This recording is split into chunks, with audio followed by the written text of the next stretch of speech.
Hello, everyone. This is your girl, Soraya Parker Pill. I'm back here with you on my podcast called Turning the Page with Soraya. I have my star guest here with us today. Her name is Nikita. I don't want to mess up your last name. Your last Just name is think what? about the just think about the movie Bad Boys. You remember Mike Lowry? My last name is Lowry. Okay, this is my sister. She's such a queen. She is hot. She is a connector just like I am. Her name is Nikita Mike Larry. I'm telling you, as you already know, that I'm here today, always, every week at 12 o'clock on Fridays, trying to bring you something that's giving you the right answers to whatever situation you're going through. And she is a believer just like I am, and you know it's some great things going on here. So I would like for me to introduce you to this beautiful African queen, Nikita Larry. Yes. Thank you for having me, Soraya. I really, really appreciate you. Oh, I appreciate you for taking the time out to be able to be on the show. So, one thing I do want to get out there first is all of you all that's been hard headed have not subscribed. Please hit the subscribe button. Please share because even it's not something that we can help you with for you. It could be something that you can connect the dots with so you can be answering someone else's prayers or someone else's question and it can help them. So please subscribe and share. And of course, like it. If you're nosy, you'll love it. So, what I would say to you on that one is, Nikita, can you please tell us what is your brand and what your brand have to offer us or the listeners before we get into the meat of this? Sure. I'm going to try to keep it condensed because I love my work, and if anybody has ever been a part of our programs, they know I can talk all day about the work I do because I love it so much. So, in a nutshell, our company basically does trauma education and resilience building. So, we have two overarching goals and two undergirding objectives, and they're both the same. We teach people about the biological and social influence of trauma and what to do about it. That's basically it. Those are the two things that we do. We do that from our professional development side, where we work with therapists, teachers, school counselors, law enforcement, correctional officers. And we do it from our family life education side, where we work directly with family units and individuals. And we have clients all over the place from Maryland to California, literally, Alabama, Massachusetts. We have clients all over the place. So I appreciate you. That is awesome. And if you want to be able to look her up, believe you me, she is scrolling down that screen, doing her thing. And you can also connect with her website. And the info is on the bottom, right under this beautiful smile of hers on this picture that she has up there. And you can also email her as well. So Mhm. just keep looking at that ticket and you'll get your answers without even having to ask a question. So, what is it that you have to offer us? And can you please let me know what it is that you might be dealing with, or someone that might be in your life, or how do you have a hands on experience with maybe what you do? Oh my goodness. So, first of all, this kind of coincides very well with making it simple. So, I'm just going to give a little bit of a background. So, I was and this is in no particular order. So, at one point I owned and operated a child care program. Then I became a K-12 school teacher working in schools, primarily in Baltimore City, a couple in Baltimore County and the surrounding areas. And then I became a correctional officer in a maximum security men's facility. Now it's out of order, it's not quite that order, but I say that to say I have had a lot of exposure to various populations, and the one thing that plagued me ever since I was a childcare provider, especially well, as I matriculated through those careers, childcare provider, in-school teacher, and working in a maximum security men's facility, I always wondered what in the world happened to bring people from this young child that just wants to be connected and protected and loved and that was really eager to please adults and just live a wonderful life to a person who as an adult would make decisions that really weren't healthy for themselves or anybody else really. So I started researching and studying. I ended up going back to school. I studied social work. I studied family science. I studied community development. And I did a lot of study around neuroscience and epigenetics and just a bunch of trauma related things. And then I had my own traumas in my life. I Mm. I mean, gosh, I have the stories I could tell, but I won't tell them all here. But I also have family members who struggle with mental ill health and wondering how to help them to navigate and then learning how mental ill health can be exacerbated by early childhood trauma. So, I mean, I have a lot of personal lived experience, Mm. lot of exposure. I've also been exposed to and have relatives who have had chemical dependency issues, among some other things. So this work is not only meaningful because of the profession. I really have personal ties to this work, which is why we do it so feverishly and wherever we can. That is amazing. So, how can some people make it simple by just reaching out to you and getting the answers they long so hard for? Oh, okay. Well, let me share this story because many times when I talk about what we do, sometimes people aren't really clear about where they fit or if we're even a good fit for them. So I'll talk about our FLE or our family life education side. Um, a lot of the families and individuals that come to us for services or support, they confuse us a lot of time with therapists. While we do have therapists in our network, we, according to the APA guidelines, are not a therapy practice. It's just that the techniques that we use are very therapeutic. But we do help people to understand how what they have gone through not only influences their thought patterns and behavior, but how it could literally influence the scaffolding or the building of their brains and Mm. and what they can do about that. The beautiful thing about I can't talk about this and not talk about God.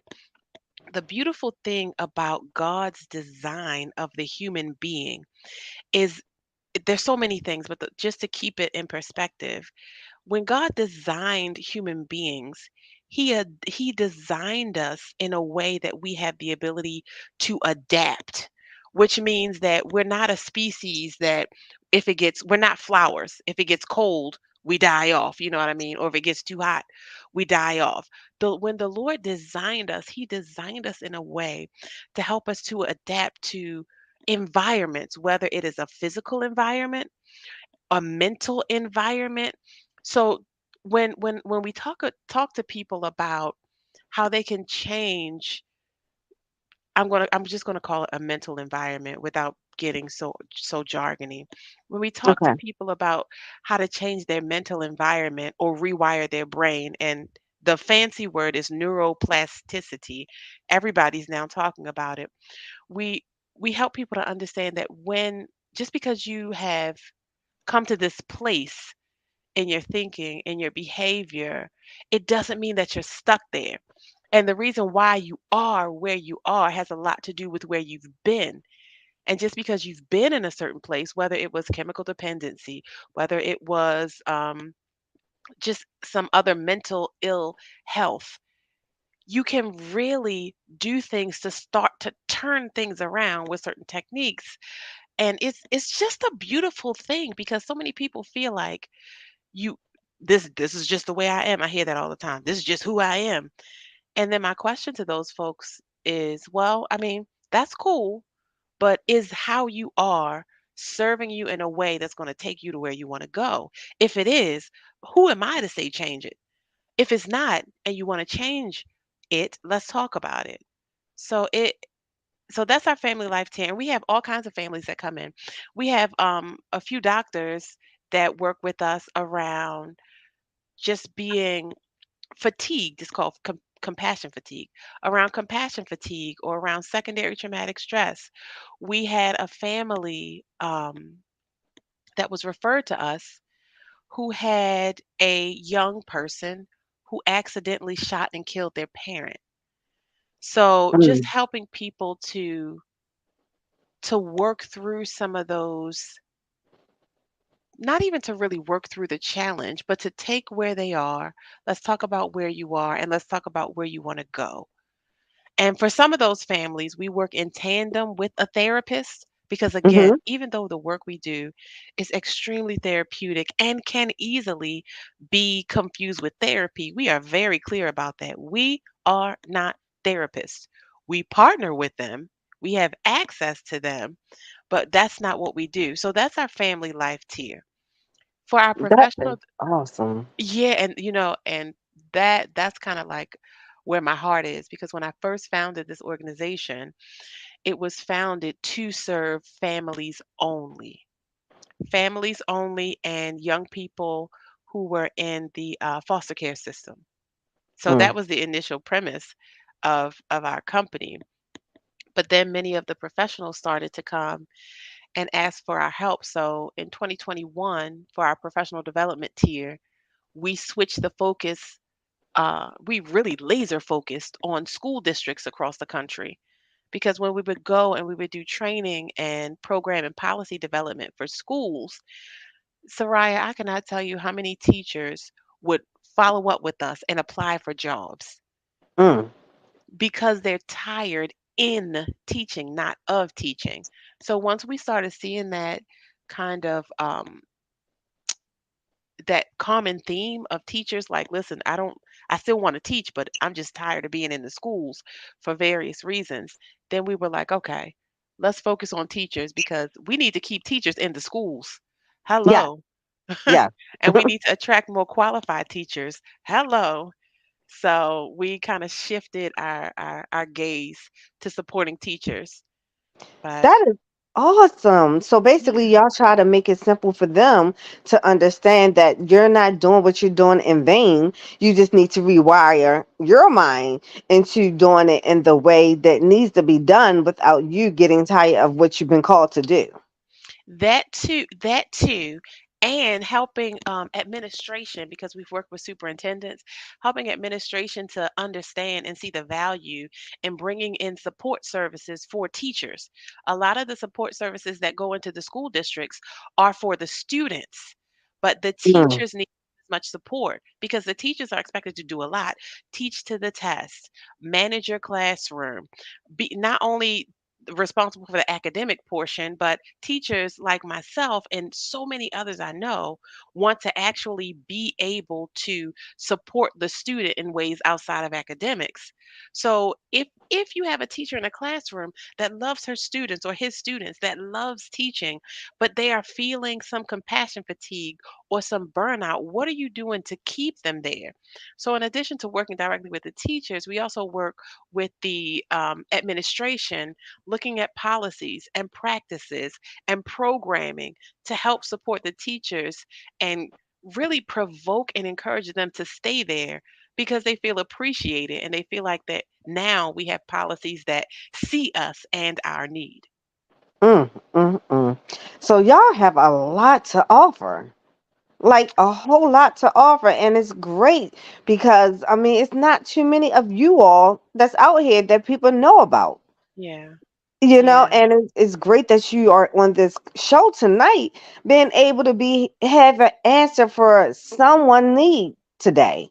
Like Hmm. there's a listener out here today that's listening to you and like, oh my God, I've been looking for this all this time, and here she go. And that's God's Yeah. way of being able to say, okay, we hear you.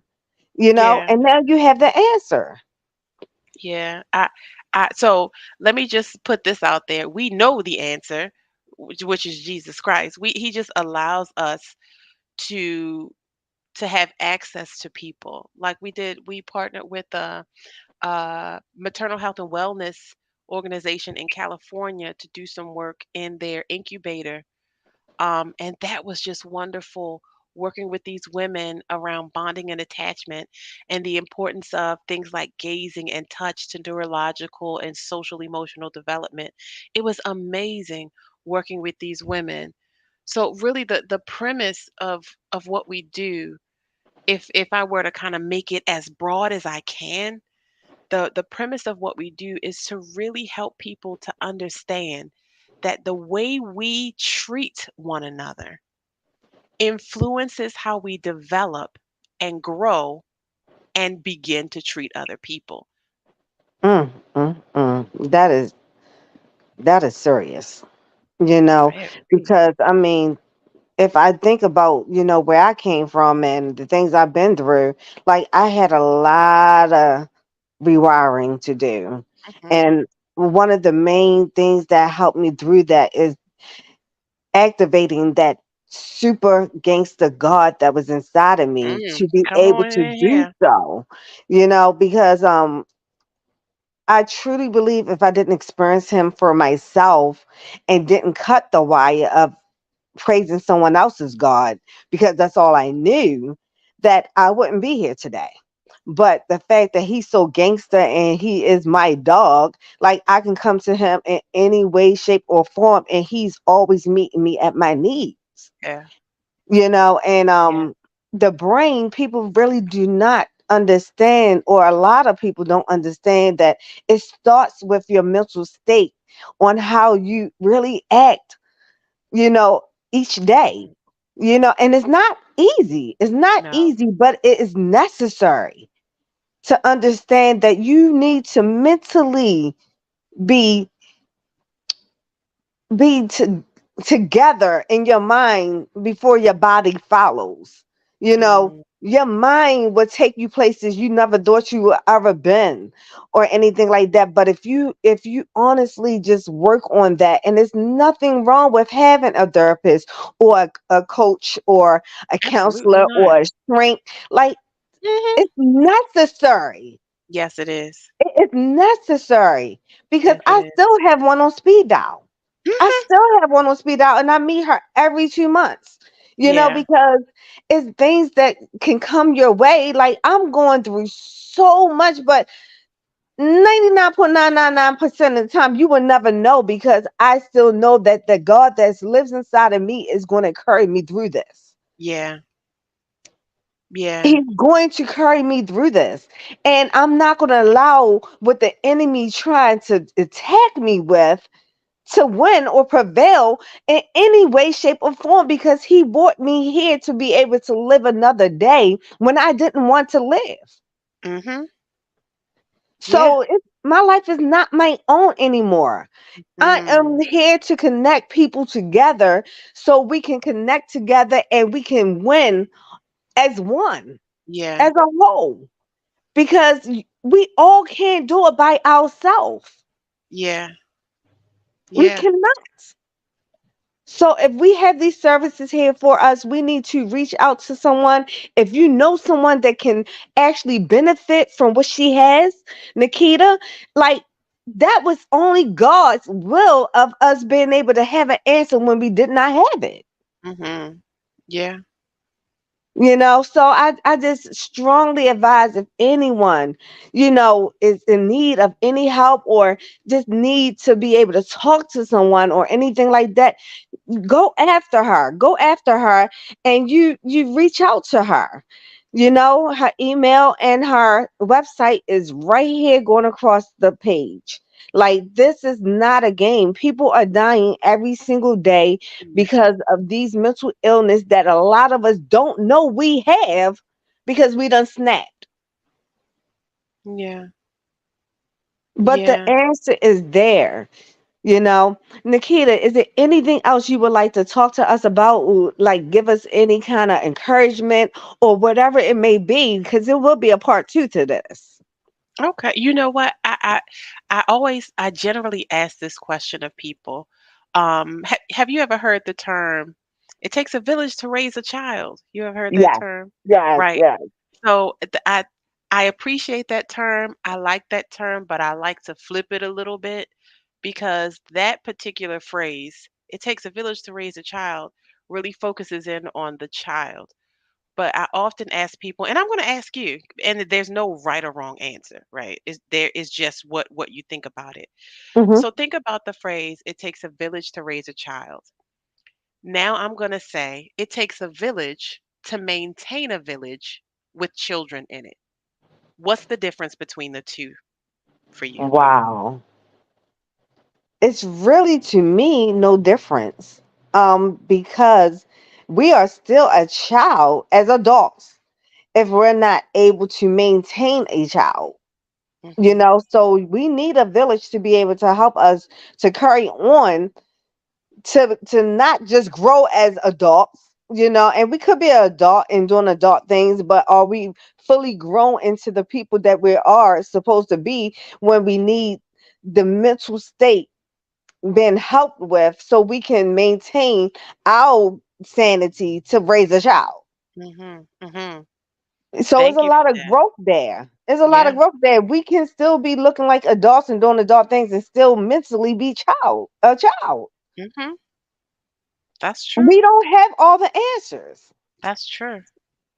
That's So true. I appreciate that, what you said, because I mean, it takes a village in every aspect of anyone's life to be able to have somewhere to go, ask questions, cry, talk about what you're going through, whatever. Because if you're not maintained in your sanity, how are you going to be able to really raise a child when Yeah. we're a child mentally ourselves? Yeah, that's so true. And that speaks to the village, right? Hmm. I like to offer that phrase up that way because a large part of the work we do is around group dynamics and cohesion. So when you think about the village, who needs to maintain the village with children in it, it really highlights the fact that nothing can be done without support and help. This whole phrase, and this is really big in Western culture, this whole phrase, you got to pull yourself up by your bootstrap, is a myth. It's a myth. No one can pull themselves up by their bootstraps because they needed the people who made the boots, who made the straps. Like without those people, how can you wouldn't have shoes. So when we look at the village as its own self-sustaining, self-healing organism, and we think about how, as adults or village elders or whatever your role is, we are responsible for helping to care for and support others, and others are responsible for helping to care for and support us. It doesn't always have to do with money. It could be a hug, it could be a high five, it could be a smile. So when our young people see us handling one another with care, what they're learning is how to sustain a village. Because here's the key when it comes to young people specifically: more things are caught by our children than are intentionally taught to them. They catch how we treat each other. They catch the language we use. They catch our body language. But we teach them, do as I say and not as I do. But when we start getting this mentality down that it takes villagers to maintain the village, what happens by default is that our children see how much care and concern and collaboration is going on. And as they grow and they're exposed to that, inadvertently, they are learning how to do the same thing. And then as generations move forward and grow and come through and pass away and come through and pass away, you have this system of resilience because we're not just saying it, we're living it. Hmm. I such appreciate that. That is so true. So true. And we really need to like look at each other, not ourselves. We need to look at ourselves and be mindful of what child is looking at us and picking up the things that we do, because those actions will grow into them. And if we can teach them more love and more, compassion and things like that, no matter how much we're going through ourselves, then this will be such a better world. Because right now, these kids are taking over the world. Yeah. Yeah, and many times what's put on display on the news are not the healthy, happy stories, because there are a lot of brilliant children, young people who are doing amazing work, but they don't get the publicity. So I for one, I know that there's hope. I know it. Yeah, so me. So it's me. I'm a faith warrior. Like Uh-huh. I live by faith. That's I all I know that's have is right. faith. Yeah. Because if I leave it to my own demise or my own mind or anything like that, then I would not carry on the way that I do, because it's Mhm. faith that keeps me living. It's faith that keeps me pushing. It's faith that always find people like you to be attracted and connected into my life, because God want more for us. Like he Yes, he definitely does. want us all to succeed and have the greatest things in life, and we just don't get it sometimes, and we have to start with the mind of understanding that if we believe it, we can also see it. Yeah. Yeah, that's true. And the word of God says the beginning, the start of wisdom is knowing God and fearing him. Like Mm-hmm. that's the beginning. That's how you start to become wise and grow in faith, the kind of faith you're talking about. The one thing that we're very open about this in our company, and it's even on our website. The Bible influences the culture of this organization. That doesn't mean we going out here hitting people over the head with the Bible, talking about in Jesus' name, but when we're out and about with whatever clients, whether we're working in a mosque or a school, or if we're working in the Jewish community, there's certain biblical principles that we do our best to live out loud. And Mm-hmm. everything that we do is influenced by the Bible. And some people are turned off by that. And some people like it, others really don't care. But the one thing about this organization that is important is transparency. So I need you to know what you're going to get. And if you're okay Mm-hmm. with it, great. If you're not, great.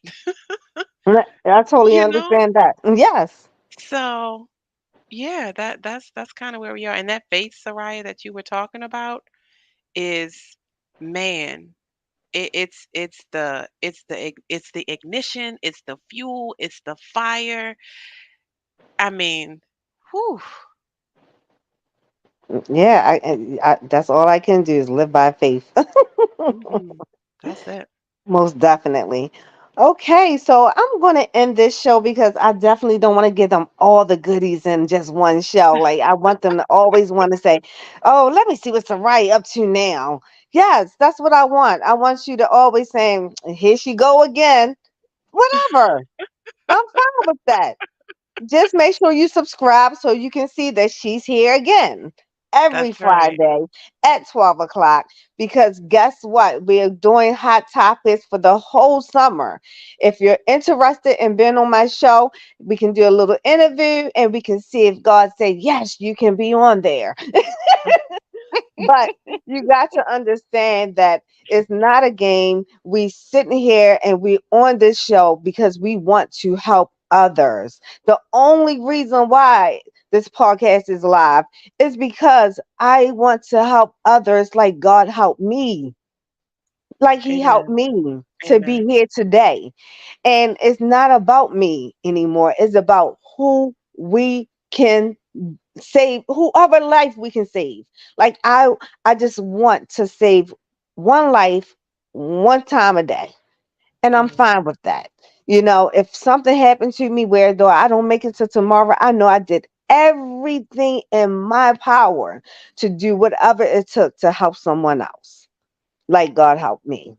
Yeah. So God in bless you. that, I'm going to actually have y'all take your pen out, write down her email, write down her website. It's not that long, you know. Write it Mhm. down. See what she about. Just know Yeah. that this girl right here, Soraya Parker Pill, is the connect of all nations, and I will do whatever it takes to connect anybody in any nation to the right person to get the answer and find their gangster God. Because my God is gangsta. I mean, he is the truth. I know that's right. He I is the know that's truth. right. And if you want to find your truth, reach out. We still need you to subscribe, share, and like. And anytime you need anything, ask your girl Soraya. If I don't know it, I know someone that does. Thank you Mhm. so much, Nikita. Do you want to Thank say you. anything before we end this show? You know what? I just want to say thank you, Soraya, for your sweetness. You are such an inspiration as a person, as a businesswoman, as a wife, as a mom. I really appreciate how you, with intention, let your light so shine before men. I appreciate that. So I Oh, just wanted to say thank you for being Soraya. Oh, and lastly, if you are, so we are partnering with churches across the state to mm, offer support services and free trainings for ministry leaders who are, well, for ministry leaders. If you want to know more, just reach out to me because we need ministry leaders in place, and it's hard being a ministry lead, whether you're a pastor, the leader of the women's ministry or the children's program. It's hard. So, but reach out to me and I can tell you more about that. that will be great. I'll be the first one reaching out. Anyone want to follow? I thank you so much, and I just thank Thank God you. for having his protection over us, his protection over the show, his protection over everything that he touches, and just have more people to believe in your God. Your God is anything higher than yourself. Let your God be the one to lead you into anything that you need done. I guarantee you, if you activate that God inside you and experience Him for yourself, your life will all change. Believe Mhm, me, I know. Don't mhm. forget, get my first book, Stories of a Lost Soul That Found Her Way. The second book already came out, was number one bestseller international in 6 categories. Third book is about to actually be published, which is a journal, and my fourth book is being worked on right now, and that is called I can't even remember it because I'm just so overflowed with God right now. Like, it's just warm in my heart. On Untold Stories. The name of my fourth book, which is coming out very soon, is called Untold Stories in the Midst of My Journey. You do not want to miss out on these stories. They are real, and they're not beefed up in any kind of way. These are real life things that happen. Nikita can, I mean, she knows on hand the things that I've been going through. Not too many people, I can count on both hands. Not a lot of people know the things I've been going through, the things I went through, and the things I've overcame because of the gangster God that's inside of me. Don't forget to subscribe. Thank y'all so much for listening. And if you want to come next Friday, we'll have some goodies for you all Party, again. party. And get that first book. I have Soraya's first book and I'm going to get the rest of them. That first book, just get it. Just get it. That's all I have to say. Just get it because you will not believe the woman that you see before you versus the woman that was there before. You won't believe it. That first book, it's where, yeah. Just get that one. That's all I'm saying. Yeah, that's what I'm talking about. Yeah, get the book, y'all. Subscribe, share, and like. We love y'all as always. See you. Bye.